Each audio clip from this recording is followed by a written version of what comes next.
Why does your mind so often feel like a battlefield? Why, in a world overflowing with psychology, philosophy, and self-improvement, do you still find yourself restless, manipulated, and chained by forces you cannot name? This is not weakness. This is design. Your brain, your perception, your very decisions are shaped by hidden forces, biases, illusions, tricks of awareness. And unless you see them, they control you. But stay with me, because in the next 10 minutes, we'll uncover three of the most powerful psychological effects that silently run your life. We'll trace them from the Stoics to neuroscience, from everyday choices to life-defining decisions.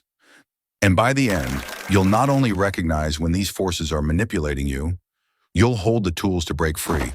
So if you're ready to reclaim mastery over your thoughts, subscribe to us at the Self-Mastery Movement, because here, we don't chase comfort, we forge freedom. The decoy effect. Why do you so often feel like you're making choices, yet afterward wonder if you were ever free at all?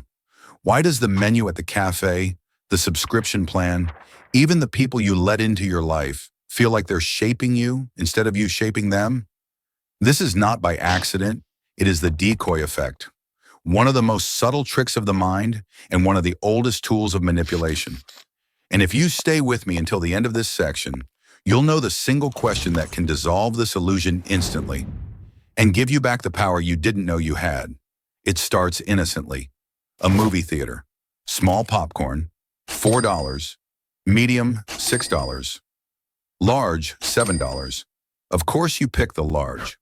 Why? Because the medium is the bait, a phantom choice designed to make the large look irresistible. That's small, but then the trick scales. Phone plans, streaming bundles, car packages, job offers, political candidates, even relationships. The decoy hides in plain sight, whispering, "This is the smart choice. This is the safe path." And you, yes you, have followed that whisper. Every time you upgraded because it just made sense. Every time you swiped right. Not because of resonance, but because someone else looked worse beside them. Every time you settled thinking you were clever. What begins as a popcorn trick can silently dictate your career, your finances, even the life partner you choose. Do you see how dangerous this becomes? You're not just buying popcorn, you're buying a future designed by someone else. We comfort ourselves with the story, I'm rational. I weigh options. I choose the best one. But rationality itself is fragile. Neuroscience tells us the prefrontal cortex, our seat of logic, is not some sovereign ruler. It's constantly pulled by the limbic system, the brain's emotional core. When faced with choices, your mind seeks shortcuts. It compares, it contrasts, it looks for value. Enter the decoy. It hijacks the shortcut. Suddenly, what seemed rational was never your reasoning at all. The Stoics knew this long before psychology gave it a name. Epictetus said, "Freedom is the only worthy goal in life. It is won by disregarding things that lie beyond our control." The decoy is exactly that, a false control planted outside you, designed to shape your decision without you noticing. The insight is simple. Strip choices down to their essence. Ask yourself, if this extra option disappeared, would my decision remain the same? That one question is the sword. Suddenly the fog lifts, the bait crumbles, the illusion dissolves. You see the choice naked, unclothed by manipulation. And in that silence, you realize freedom was never in the options. It was in your awareness. So let's go to the place where we take theory and turn it into action. The philosopher's gym. Here are 5 training exercises to reclaim sovereignty from the decoy effect. At the cafe, next time you're offered small, medium, large, ignore the medium. Compare only small versus large. Notice how the illusion collapses. Negotiations. When presented with 3 packages, erase one in your mind. Ask, which of the remaining 2 do I actually want? Relationships. Ever felt drawn to someone only because they seem better than another person beside them? Ask, would I value them just as deeply if there was no comparison? Time management. The filler task that makes another task look productive is also a decoy. Strip it away. Judge tasks on absolute impact, not relative appeal. Politics and media, when offered 3 candidates or 3 headlines, ask, is one of these only here to push me toward another? Every rep in this gym builds awareness. Every rep builds sovereignty. But what about when the illusion doesn't just shape your choices, but your very perception of reality? That's where the next force lurks. The Baader-Meinhof illusion. Have you ever noticed this strange trick of the mind? You learn a new word, and suddenly you hear it everywhere. You see a car model you like, and suddenly the streets are filled with it. Coincidence? It's the Baader-Meinhof illusion, also called the frequency illusion. Stay with me because in the next few minutes, you'll discover why your brain does this, how advertisers weaponize it, and the single practice that can turn this illusion from a trap into a tool for transformation. It begins small. You hear about intermittent fasting once, and suddenly every podcast, every YouTube video, every coworker is talking about it. But then it grows darker. You read a headline about crime, and suddenly the world feels more dangerous.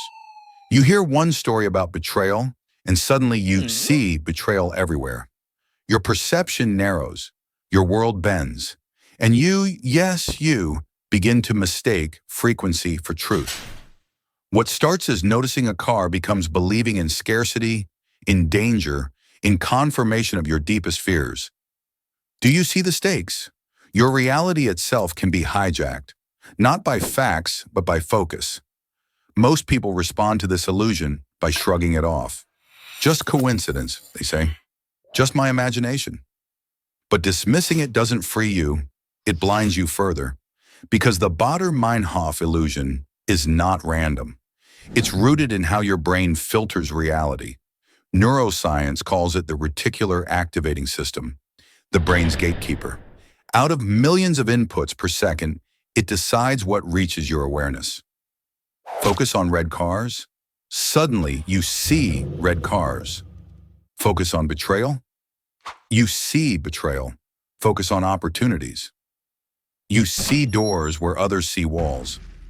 So the question is not, is the illusion real? The question is, who is programming your attention? The Buddha once said, with our thoughts, we make the world. And psychology confirms it. Your attention is not passive, it is creative. It shapes what you notice, and what you notice becomes your reality. The Baader-Meinhof illusion is the proof. The key is not to fight it. The key is to aim it. Instead of letting fear, media, or marketing dictate your filter, you set the target yourself. Decide, I will notice gratitude. I will notice opportunities. I will notice acts of kindness. Do this long enough and suddenly, like magic, the world begins to change. Not because the world changed, but because your attention finally did. So let's step into the philosopher's gym. 5 exercises to master the Baader-Meinhof illusion. Morning priming. Before looking at your phone, write one thing you want to notice today. Beauty, gratitude, or opportunity. Media detox. For 1 week, reduce negative news. Notice how your perception of danger everywhere softens. Job search reframing. Instead of, I can't find work, prime your mind with, where are doors opening? Suddenly, small conversations or overlooked postings appear significant. Relationships. Decide to notice acts of care in your partner or friends. Suddenly, instead of flaws, you see more kindness. Fear reframe. If you catch yourself focusing on threats, pause and ask, what is just as true but more empowering? Every rep reshapes reality. Every rep sharpens perception. Remember when you first learned a word and it felt like it was suddenly everywhere? That was never coincidence. That was your mind painting your world with its chosen colors. And now you know, you can pick the colors yourself. But what about when perception is poisoned, not by repetition, but by judgment? When one flaw, one mistake, one shadow colors everything about a person or about you. That brings us to the next force of the mind, The horn effect. The horn effect. Why is it that one mistake, one flaw, one imperfection can overshadow a lifetime of truth? Why does one crack in the glass make us see the whole as broken? This is the horn effect, the dark twin of the halo effect, the bias that makes us condemn a whole person or even ourselves based on a single shadow. It begins in small ways. The coworker shows up late once, suddenly they're lazy. A friend forgets your birthday, suddenly they're selfish. You stumble in a speech, suddenly you're incompetent. But then it grows. So let's step into the philosopher's gym. Here are 5 practices to dissolve the horn effect in daily life.